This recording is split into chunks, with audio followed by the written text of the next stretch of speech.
The Titanic disaster greatly influenced the way people thought about the world. It was now a world without absolutes, without certainty. The unthinkable had been sunk. And while the Titanic tragedy was a major turning point in history, there were many other ship disasters that had a great impact on the world. The Lusitania, the great British canard liner, at the time was the biggest passenger ship in the world. On May 7, 1915, it was torpedoed by a German submarine and quickly sank off the coast of Ireland, killing more than 1,200 people. This action had a profound effect on American feelings about neutrality in World War I. At the war's start, the President of the United States, Woodrow Wilson, called upon Americans to be neutral in fact as well as in name, in thought as well as in action. The Allied plan was to deny Germany the supplies necessary for war, to blockade it both on land and at sea. In the same vein, Germany was trying to starve England by destroying her shipping with a new weapon, the submarine. Early in the war, the British Navy was able to both cut off Germany from her colonies and sweep German ships off the oceans. Britain also felt it was necessary in this time of war to impound the cargoes of neutral ships, including those of the United States, if they were bound for German ports. President Wilson objected to Britain's actions and also protested a German threat to torpedo any ships found in British waters. Then, as so often happens, a single incident occurred which profoundly stirred American opinion. The British luxury liner, the Lusitania, sailed from New York in May 1915. In spite of German warnings, its passenger list included many Americans.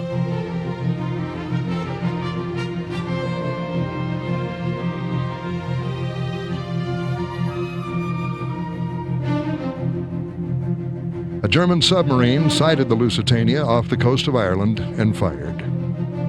The Lusitania, hit without warning, exploded and sank so fast that the loss of life was appalling. More than 1,200 dead, 128 of them Americans.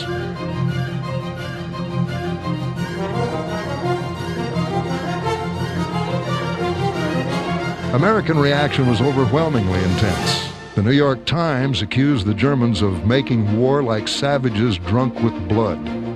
But some claimed that the unusually rapid sinking was due to the explosion of a secret cargo of American-made munitions bound for Britain. The Secretary of State, William Jennings Bryan, held that British interference with American shipping was fully as unbearable as German submarine warfare. But in the eyes of the American people, as well as many political figures in Washington, Germany had simply gone too far.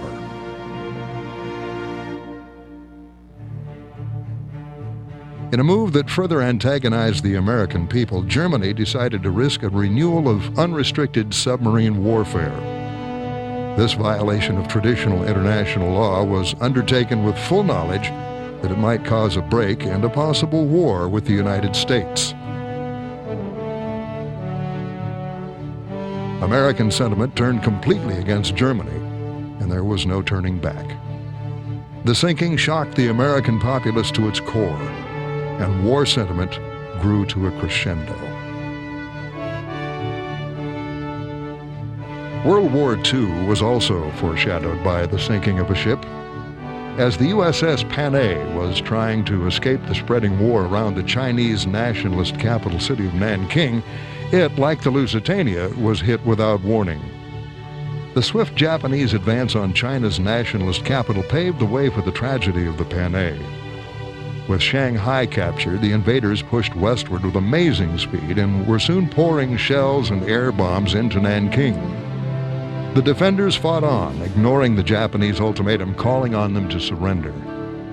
Despite the deadly peril, several journalists were still in and around the besieged city, recording for the rest of the world the realities of war. The constant rain of steel and high explosives took its toll. Hundreds of lives were lost, and grisly fires were set throughout the capital. Finally, a number of Americans and others arrived at the riverside from the beleaguered city, hoping to get aboard the USS Panay and escape the escalating war. Newspapermen and newsreel men who remained till the last scrambled aboard, relieved that they were now safely on their way out of the war zone. But they soon found their feelings of security under the stars and stripes to be short-lived.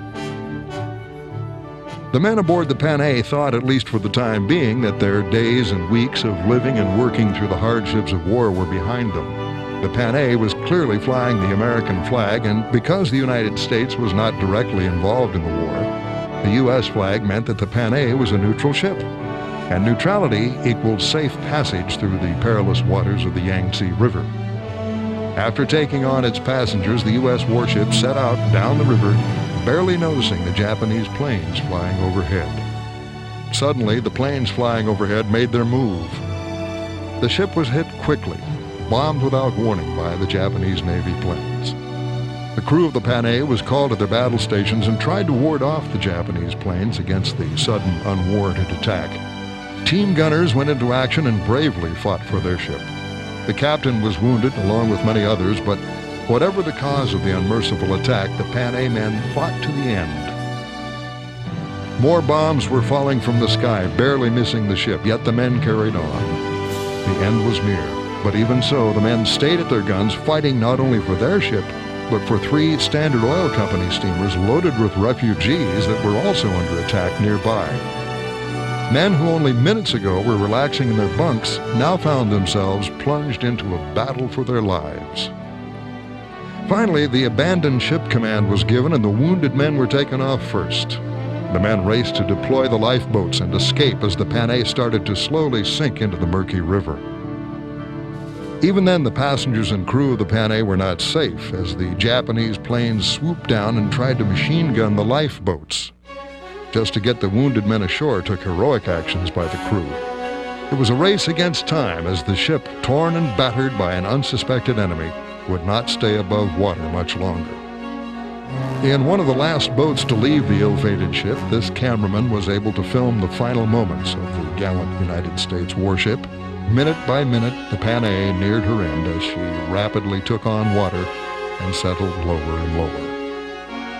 Back in the United States, when word first leaked out that the Panay had been sunk, many were believed to be lost, including the newsmen and newsreel cameramen.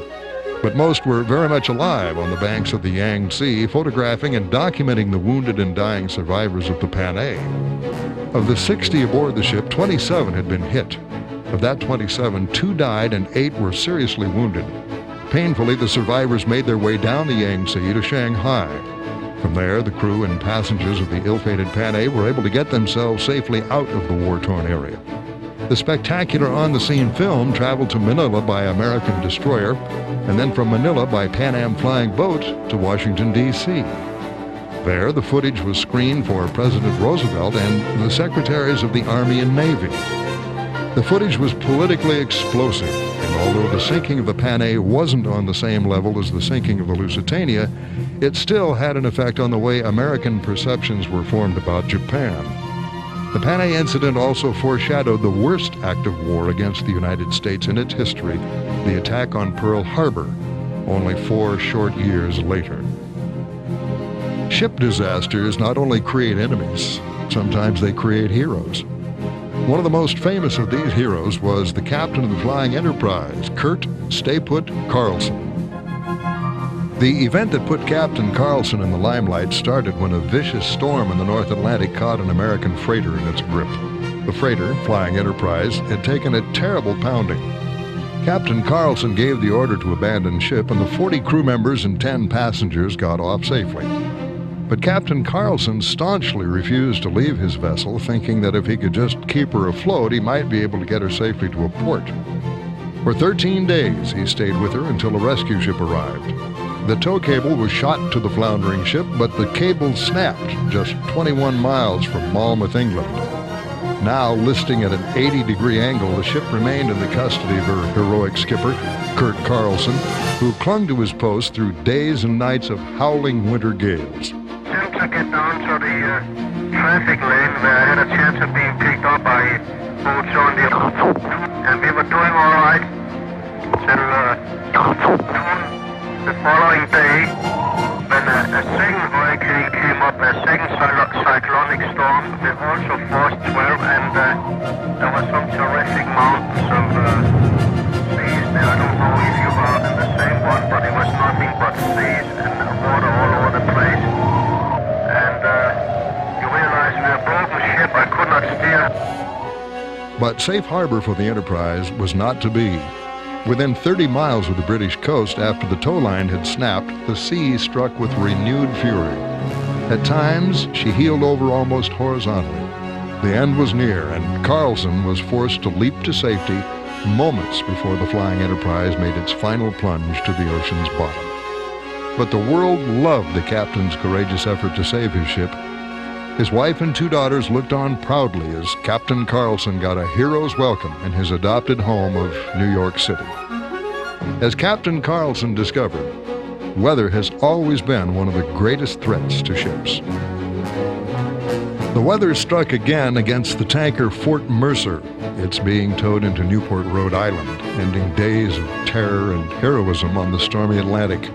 Ripped apart by a violent storm off Cape Cod in which 5 of her crew were lost, the Fort Mercer would get a new bow in New York City and would sail again. Still on board were 13 crewmen who stayed to make certain that the tanker safely reached port. They were luckier than Captain Carlson of the Flying Enterprise. In the same storm, another tanker was split in 2 and both halves sank. But the Fort Mercer made it safely home, stern first, which proved that half a ship was better than nothing. The courage of men against the sea was again put to the test as the Liberian steamer Greenville floundered in the grasp of a mid-Atlantic gale. With the ship lost, the crew abandoned her, and competing with giant waves, they swam desperately away from the heaving sides of the 6,000-ton vessel. But the liner Eau de France came racing to the scene and launched 2 lifeboats into the boiling sea. 4 trips were made to the stricken vessel, and 24 of the 26 crew members were rescued. The other 2 crewmen were unable to save themselves as 35-foot waves crashed into the helpless ship. Aboard the liner, Captain Grieg greeted the radio operator of the Greenville. The Eau de France arrived in New York Harbor with the rescued men, 3 of whom were seriously injured. It was one of the roughest crossings ever by the great liner, but once again, the courage of men had cheated the sea of its prey. On the strait that links the Black Sea and the Mediterranean and separates European Turkey from Asia Minor, heavy seas again wreaked havoc. Here on the Sea of Mamada, an overloaded ferry capsized in the sudden squall. 39 were able to escape, but more than 400 perished. 370 tickets had been sold for the voyage, and an estimated 150 more traveled on passes. The exact toll may never be known, but the grievous impact of the tragedy was all too clear. At a mass burial for 240 bodies recovered from the sea, all of Turkey mourned. In one of the worst disasters in Great Lakes history, the freighter Carl D. Bradley was lost. Rescue craft and planes cruised Lake Michigan for hours following the Bradley's distress call, but little was found of the huge vessel. The ship had broken up under the pounding of one of the lake's vicious early November storms and went down in 300 feet of water. The huge 615-foot ship, the length of 2 football fields, split in 2 and went down so fast that there was very little time for the crew to find and put on life jackets. There were 35 men aboard the Bradley when she went down. All but 2 perished. 17 bodies were recovered in the grim search, and the 2 rescued survivors, barely clinging to life, were rushed to the hospital. The sinking of the Carl D. Bradley was a tragic incident in one of the area's worst storms on record. The massive weather system raged from Lake Superior to Buffalo at gale force for more than 6 days. Another savage onslaught of nature took its bitter toll. 100 miles east of Cape Hatteras, another severe storm whipped up mountainous seas that took the lives of 7 seamen when their ship, the tanker Pine Ridge, broke in half. The bow section goes down, but the stern remains afloat, and after precarious rescue operations, all but one of the survivors are removed. That man stays aboard to protect the owner's salvage rights. Finally, the long, perilous journey is over as the Pine Ridge safely arrives at Newport Beach. The ship was to be rebuilt in the coming spring at a Japanese shipyard, its bow and stern cut off and attached to a new midship section. But now, the fate of the remaining half of the Pine Ridge is in doubt. A dramatic saga of the sea is unfolded off Cape Cod, Massachusetts, as the $4 million dredger, the Cartagena, flounders in heavy seas. The crew of 10 was forced to abandon ship when the vessel lost her line while being towed from Halifax, Nova Scotia. The men make their way toward the Coast Guard cutter Acushnet aboard a flimsy raft. These remarkable pictures show the men trying to fight their way to safety. As the men are pulled aboard the cutter, one shows no signs of life, and the Coast Guard men are forced to apply mouth-to-mouth resuscitation to restore his breathing. The Coast Guard shows the life-saving skills that have made them famous, as seas running as high as 15 feet make the delicate rescue operation even more difficult. But the rescue operation is completed without a hitch. The escorting tug is standing by to take the dredge in tow after the seas calm. The Coast Guard is once again the savior of men in trouble on the seas. Another chapter in the never-ending saga of heroism at sea is written in the storm-swept Atlantic. As gale-force winds whip up waves that reach 40 feet, rescue vessels stand by the floundering British freighter Ambassador. Vessels from 3 nations are at the scene to lend a hand to the troubled ship. For 2 days and nights, the crew tries everything they can think of to save their ship. These pictures, made from the Coast Guard Hercules plane, show the last moments before the crew prepares to abandon the Ambassador and leave her to the mercy of the seas. 21 men are taken off safely. 14 others are swept away in the angry waters of the Atlantic. Through the hatch of the Coast Guard plane, a scene of disaster. The search for the missing crewmen goes on as the Dutch salvage tug is able to get a line on board. They hope to bring in the struggling freighter to a safe port and, with luck, save most of her valuable cargo of wheat. Men against nature, the age-old drama of the sea, is once again played out.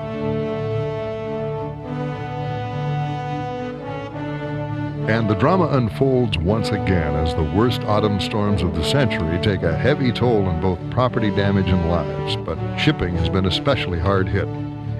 Here, the freighter Ping An is driven aground on the Netherlands coast.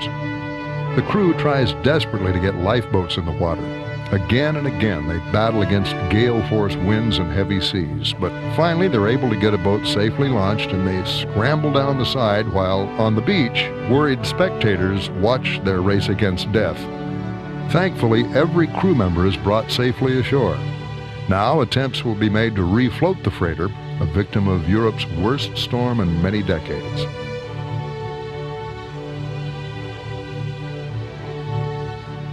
This is the battered and bruised hulk of the superliner Michelangelo, finally safe in a New York harbor. It's yet another victim of the stormy Atlantic. As she was trying to flee a raging storm, a killer wave caught up to her and crashed into her side, inflicting major damage. 3 persons were killed and 12 injured.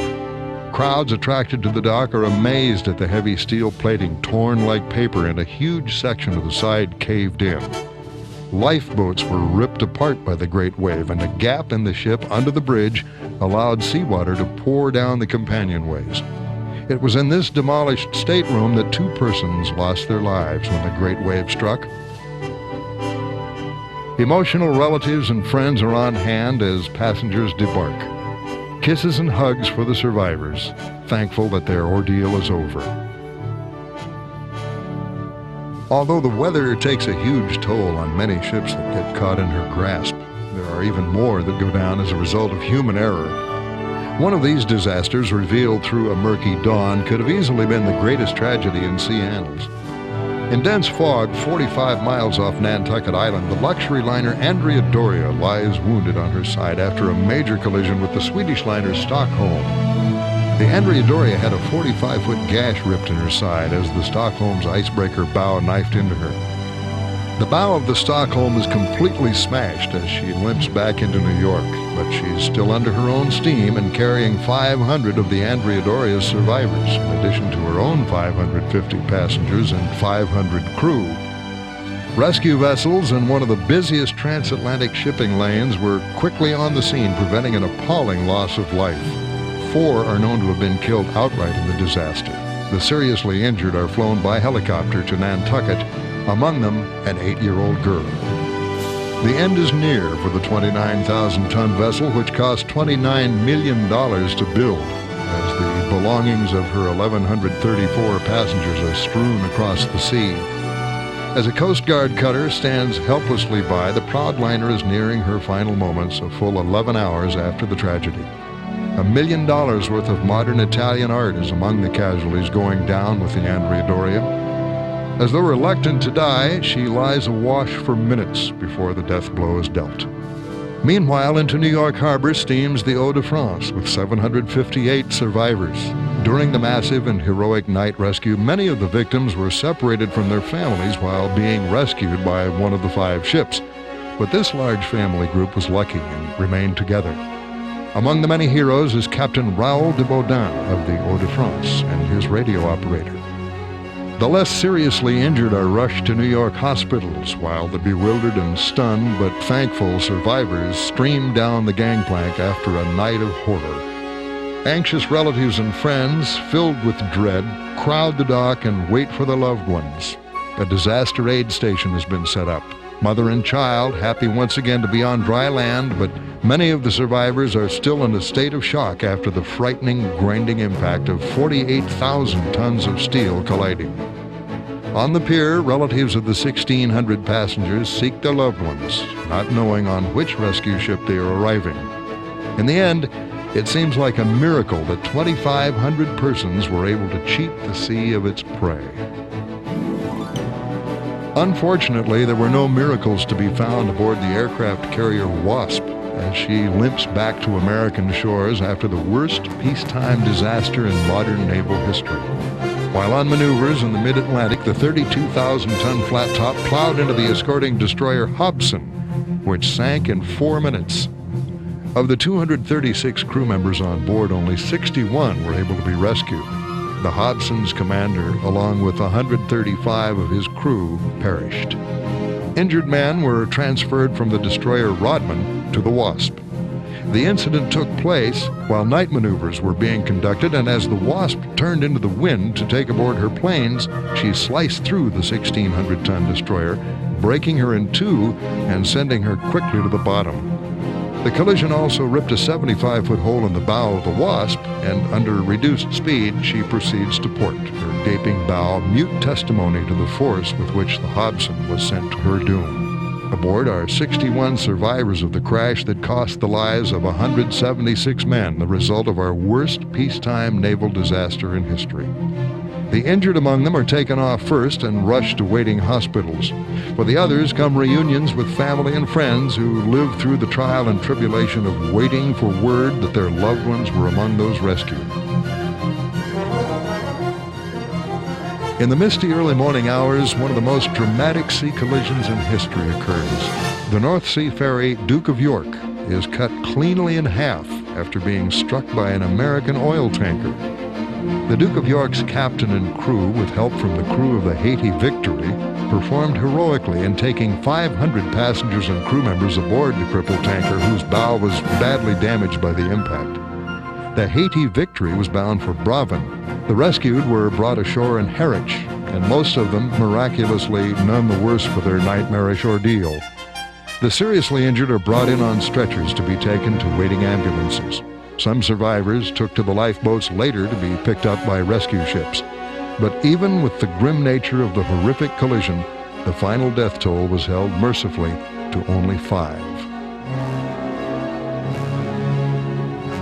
In the Delaware River, just 400 yards off the New Jersey coast, another collision, this time involving 2 giant oil tankers which burst into flame after the impact. In order to escape the flames, 82 crewmen from the Phoenix and the Pan, Massachusetts leapt into the oil-slicked waters. 1 man died and many were severely burned as the 150,000 barrels of fiercely burning high-octane gasoline created a grim funeral pyre, which masked the fate of 3 more still missing. One of America's largest seagoing carriers, the Phoenix, was split in 2 by the impact. a $12 million disaster.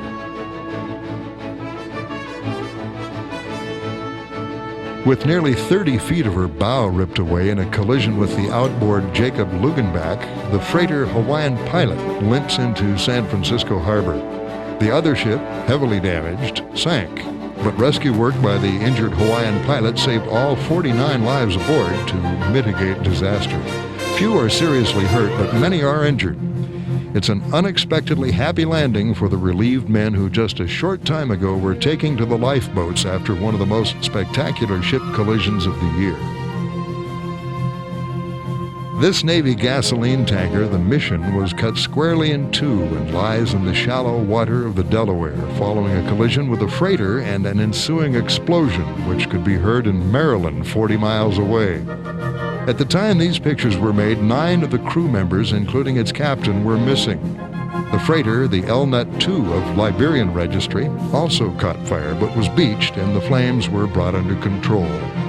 The Coast Guard goes to work and takes those crew members who were badly injured and burned for treatment ashore. This perilous stretch of river, known as the Graveyard of Ships, takes yet another toll. The North Sea lightship Newark is crippled in a collision with a Polish trawler and lists badly while being towed to port. 3 members of her 9-man crew stay on board as the other 6 are taken off the ship. Despite attempts to pump out the water, her list increases and she heels over, now completely horizontal. The remaining crew members scramble up on the hull while the Polish trawler stands by, ready to aid the remaining crew members. Despite a strong wind and rough seas, the last 3 men are saved in an amazing and dangerous rescue. A gallant lightship which had guided other vessels for over 40 years enters its final moments only a short distance from her usual station, 12 miles off Yarmouth. Just 90 minutes after the collision, the lightship's mass vanishes into the North Sea, her final resting place. A Turkish and a Yugoslav tanker collide, causing oil to flame up and endanger shipping in the Bosporus. A Turkish passenger vessel had anchored nearby and was also soon enveloped in flames, while other shipping fled to safety.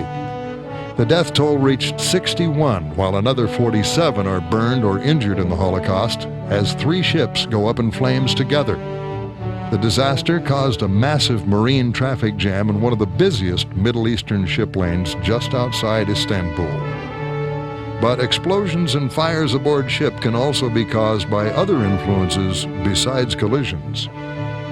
This was the pride of France on her maiden voyage in 1935, the fabulous luxury liner Normandy. At a cost of $60 million Depression dollars, it was acclaimed the most beautiful ship ever built.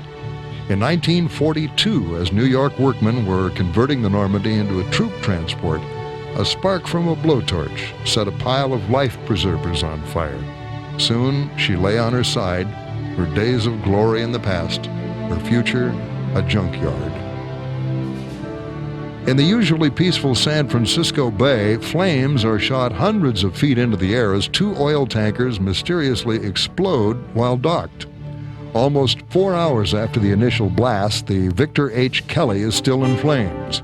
The second ship was able to leave the pier under its own power and brought the fire under control, but the Kelly is a different story, and firefighters have a real battle on their hands. Damages are estimated at over $3 million, with 30 people injured, 2 crewmen missing, and 1, the captain of the Kelly, dead of a heart attack while giving the abandoned ship order. The stricken Norwegian freighter Black Gull is still in flames after the midnight explosion of 500 tons of her highly inflammable cargo, naphthalene. Only 65 miles off Montauk Point, Long Island, when the sudden blast came, the ship was a raging inferno within minutes. The lifeboats burned, and the Black Gull's 9 passengers and 40 crewmen were forced to dive into the swelling sea to escape the flames. A total of 4 people were lost in the tossing seas, but the other 45 persons were rescued and count themselves as lucky. As the camera plane swoops low over the Black Gull for these close-up scenes, the devastation of the fire-ravaged ship is clearly evident, a victim of a dramatic tragedy at sea. Another fiery disaster, this time on the aircraft carrier Boxer, on duty off the coast of Korea, takes the lives of 9 crewmen and injures 32 more. The explosion, touched off by a landing jet fighter, rapidly turns the 27,000-ton vessel into an inferno. Damage control units fight desperately to keep the fire at bay as the sea of flame rapidly spreads from the flight deck to the hangar deck, where thousands of gallons of high-octane gas are stored. Here also is the stockpile of ammunition with which the planes are armed. So intense was the heat during the fire that 65 crew members were forced overboard to be rescued later by helicopters and lifeboats. Men form a chain in order to rapidly remove and jettison the ammunition from the hangar deck. It's a race against time. 19 planes suffer major damage and some get tossed overboard. Others, only slightly damaged, will be reconditioned. The Boxer steams into Yokosuka Harbor, a major disaster narrowly averted. This time, disaster strikes on a Liverpool waterfront. Fire is discovered on the Empress of Canada, and within 4 hours the blaze is out of control on the 20,000-ton liner. Despite the efforts of 400 firemen called from all over the countryside and the tons of water poured into her, she rolls over onto her side at total loss. Even as firemen make last-ditch efforts to save her, investigation into the possibility of sabotage is instigated. However, with the loss of the Empress, Canadian shipping suffers a grievous blow. The second greatest peacetime sea disaster in naval history takes place aboard the United States aircraft carrier Bennington.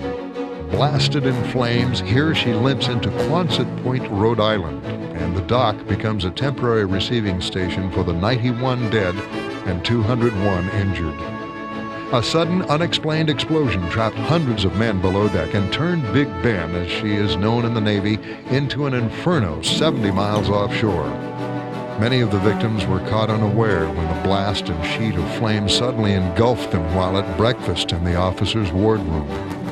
The tragedy also told a saga of heroism of men who plunged again and again into the sea of flames to rescue injured shipmates. Their tale is one of heartbreaking bravery and courage, with their ordeal etched on smoke-blackened faces. 91 are known dead, but of the 201 injured, 92 are so critically burned that the death toll is expected to climb. As the flames raced through the maze of decks, many dropped in their tracks, enveloped in a wall of fire. As they reached Quonset Point, civilian ambulances and medical help were rushed to reinforce naval medical personnel. Hundreds of blood donors from miles around volunteer as news of the tragedy spreads. Captain Rayborn expresses his pride in the heroic actions of his exhausted crew to Secretary of the Navy Charles Thomas. Secretary Thomas has ordered an immediate investigation by a Naval Board of Inquiry into the disaster. The freighter Nebraska collided with a tanker carrying nearly 300,000 gallons of gasoline, touching off a holocaust. The aftermath of an epic battle against the fiery disaster on New York's East River is vividly shown as flames rose some 150 feet, high enough to scorch the Manhattan Bridge. The 2 harbor tankers sank in mid-channel, and of the 51 aboard the 2 ships, 2 were missing and presumed dead. 35 were injured but escaped death thanks to a quick rescue that reached the survivors within an hour. 1 fireboat bravely pushed alongside the Nebraska to take 2 men off despite the heat of the fire, the intensity of which is clearly marked on the freighter's hull. New York has a hard time comprehending the shock when the world's newest, largest aircraft carrier, the Constellation, is swept by flames while nearing completion at the Brooklyn Navy Yard. Of the 4,200 aboard, mostly civilian workers, thousands were evacuated in a hasty rescue operation as the inferno raged out of control for hours. But unknown numbers were trapped below the decks of the giant carrier, a quarter-mile in length. Below the red-hot deck plates and at the mercy of suffocating fumes and superheated air, at least 50 are believed to have lost their lives. It's thought that the calamitous fire began when a container of highly volatile fuel was accidentally ruptured and ignited when it hit hot metal. Within minutes, the giant ship was ablaze. Built to be unsinkable once completed, its defenses against fire were not yet installed. The dense smoke and heavy snowfall hampered the largest force of firemen and workers ever assembled by the city. The outcome, an alarming death toll and estimated damages in the millions. A Navy court of inquiry now examines the gutted hull of the Constellation, which lies in the Brooklyn Navy Yard. A 12-hour blaze ripped through the nearly completed vessel to take the lives of 47 workmen and injure another 154 of the thousands aboard. It is now believed that a forklift accidentally burst open a fuel tank, setting off a chain of events. Fuel ran down between decks, hit hot metal, and ignited. The workmen's wooden scaffolding reportedly then carried the blaze through the quarter-mile-long hull with lightning speed. Now, Navy Secretary Franke, on the scene, answers newsmen's questions. How long do you think it's going to take before this ship will be able to be commissioned? Well, it'll take a delay of maybe something like a year beyond the original commissioning date. Secretary, how serious a blow is this to our defense effort? Pardon? How serious a blow is this to the defense Well, effort? everything is a blow at our defense effort if we can't get things on time. But also these things happen, and we have other carriers and other ships in the Navy. Is there any indication now, sir, from your inspection that there is anything wrong with the housekeeping during the construction that might have contributed to the fire? Not that I've seen, no. Secretary, has the ship been thoroughly searched? Well, I don't know if it's been thoroughly. I assume it has been. It must have been by this time, because you can get on board and see all the Secretary, there spaces. was some question about why wooden scaffolding was used. Well, we've always used wooden scaffolding. It's been customary on board ships. Well, Easy to use, and customary in the past, and I don't see no reason why we should change. A Lebanese freighter burning out of control lies beached at Eastbourne on Britain's south coast. While approaching the English Channel, the freighter's cargo of timber and esparto grass used in weaving caught fire, and firemen could do little to halt the blaze. The firefighters, hoping to keep the ship stranded on shore, put to sea with pumpers to throw enough water into the ship to hold her fast to the beach until the hull can be salvaged. The 1,600-ton ship is considered a total loss, but thankfully the captain and crew were able to be taken off safely. The death of another ship in the never-ending drama of the sea. In a pre-dawn fog, an Argentinian riverboat hit submerged wreckage while speeding across the Plot River, burst into flames, and began to flounder immediately. 60 people died. It was carrying more than 400 passengers on the overnight crossing from Montevideo to Buenos Aires when the disaster struck. As sleeping passengers were jolted awake and groped their way through the dark, panic gripped the vessel. The electrical system went out, and there were lifeboats for only a fourth of the passengers, so until a Navy picket boat arrived, there was no organized rescue effort. Many were forced to jump into the icy waters, some to drown, others to be rescued by emergency craft. The survivors had nothing but harsh words for safety procedures aboard the 34-year-old vessel. They said there were rotten life preservers and broken oars in the lifeboats. To intensify the disaster, 7 infants and small children were among the 60 dead. Relatives of the passengers had a long, painful vigil before they could learn news of their loved ones. At the pier, there were moments of joy and shocks of grief. Authorities called for an immediate overhaul of riverboat facilities.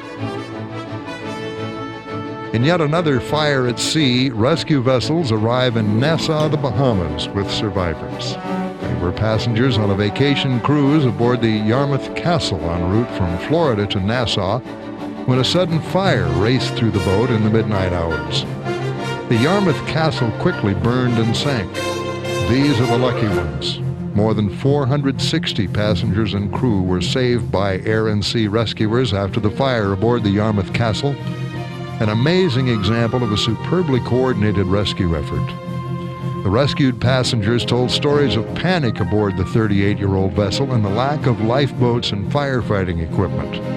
With close to 80 either dead or missing, this is the worst ship fire in American waters since the Morro Castle disaster in 1934. On September 8, 1934, the Morro Castle burned off the New Jersey coast with the loss of 137 lives. Passengers leapt into the ocean to escape the burning hull of the once proud luxury liner. Thousands rushed to the boardwalk at Asbury Park to watch and help as survivors made the long swim to shore. The charred hulk of the ship is beached and for a time becomes a grisly tourist attraction. The Viking Princess releases billowing clouds of smoke after an explosion set fire to her engine room in the waters of Windward Passage between Cuba and Haiti. She's quickly attended to by a number of rescue craft soon after calling for help. The abandoned ship order is given by Captain Otto Torresen, and 496 souls aboard are evacuated efficiently off the $16 million luxury liner by the heroic crew. Most of these survivors are safe at Miami Airport, although 2 died in the excitement of the transfer to rescue ships. The survivors were flown to Florida from the U.S. Naval Base at Guantanamo Bay, Cuba, the haven to which they were taken by their rescuers. Their pleasure cruise rudely halted. The passengers nevertheless are thankful to the well-trained crew that brought them safely through their tragic experience. Only 10 suffered injuries, and they stayed behind at Guantanamo for treatment. The Viking Princess is operated out of New York and Miami, but is of Norwegian registry. Already, the Viking Princess is involved in a salvage fight as her blackened hull is towed by the Liberian freighter, the Navigator, en route to a Caribbean port. The worst U.S. naval ship disaster to strike since World War II turns the supercarrier Forrestal into a floating holocaust. The ship was prepared for an air raid on North Vietnam when the tragedy struck. An exploding jet fuel tank set off a massive fire which almost completely destroyed the Forrestal's 83-plane air wing. The disaster left an estimated 125 crewmen dead as the flames raced from plane to plane, fed by bombs, rockets, and bullets. For 12 hours the fire raged. Scores of sailors were trapped in crowded sleeping quarters beneath red-hot decks. 6 months of repairs are predicted for the giant carrier, whose damage estimate is set at over $130 million. Now docked in the Philippines, the Forrestal herself barely survived the horror at sea. The nuclear submarine Thresher is yet another victim of the unrelenting sea. The Thresher was one of the most technologically advanced subs ever developed and was commissioned with all the pomp and circumstance that comes with such an achievement. Only the best that the Navy had to offer got the chance to serve on the Thresher. But those sailors would soon find themselves forever trapped inside their proud and valuable submarine. In the spring of 1963, the Thresher made her last dive while on maneuvers in the Atlantic Ocean. Her crew would never be seen alive again. At only 1,000 feet into her dive, the observation ship Skylark received this message: experiencing minor problem, have positive angle, attempting to blow. And a few minutes later, a barely audible transmission that sounded like exceeding test depth. And then, nothing. In the first few hours after the Thresher lost contact, the Navy was hesitant to jump to any conclusions, saying that underwater communication is unreliable and it's not uncommon to lose communications with submarines. However, it quickly became clear that something had gone terribly wrong, and a couple of hours later, a Navy commander had to admit, "This doesn't look good." The Navy rapidly went to work using ocean charts and plotting the last known course of the Thresher, trying to pinpoint its final resting place. But even though they knew the general area in which she went down, the Navy had no luck in finding the nuclear sub. Even before her last tragic dive, the Thresher had problems. Since her launching, the nuclear sub had spent nearly 2/3 of her time in dry dock, where more than 850 defects were corrected. The heavy-hearted search for the nuclear submarine still continues, even when the oceanographic research vessel Atlantis II returns to Woods Hole after a fruitless search for the sub. The Thresher went down with 129 men aboard. With deep-sea cameras, the Atlantis trolls the ocean floor in the vicinity of the Thresher's final dive, hoping to find her. Navy spokesman said no traces of the ill-starred sub were found. Meanwhile, the Point Defiance has arrived from the Pacific coast with another search craft aboard. Its precious cargo is the Navy's deep-diving bathyscaphe, the Trieste, affectionately known as the ugly duckling of the fleet. Once the sub is located, the Trieste will be able to dive nearly 7 miles down and photograph and examine the Thresher, which is lying dead in almost 8,000 feet of cold Atlantic waters. The Trieste carries a 2-man crew and has a cruising range of 1 square mile while below the surface. Before taking her place in the search area, she will need to undergo several diving tests. Now, with newly developed photographic equipment, the Navy attempts to locate and photograph the Thresher. Aided by a specially equipped surface craft, an underwater camera sled is lowered to be dragged over the sea bottom while the Trieste dives with observers handling additional high-speed equipment. Once before, the Trieste was able to locate pieces of the Thresher's wreckage, but it is not until these dives that the first concrete evidence is found of the Thresher's fate. In a remarkable series of pictures, the Navy photographs the ill-fated sub. In this photo, her number clearly shows. The tail section with stern planes is easily seen here. Thus, at least part of the mystery of the Thresher is finally solved. It was the Navy's worst peacetime submarine disaster in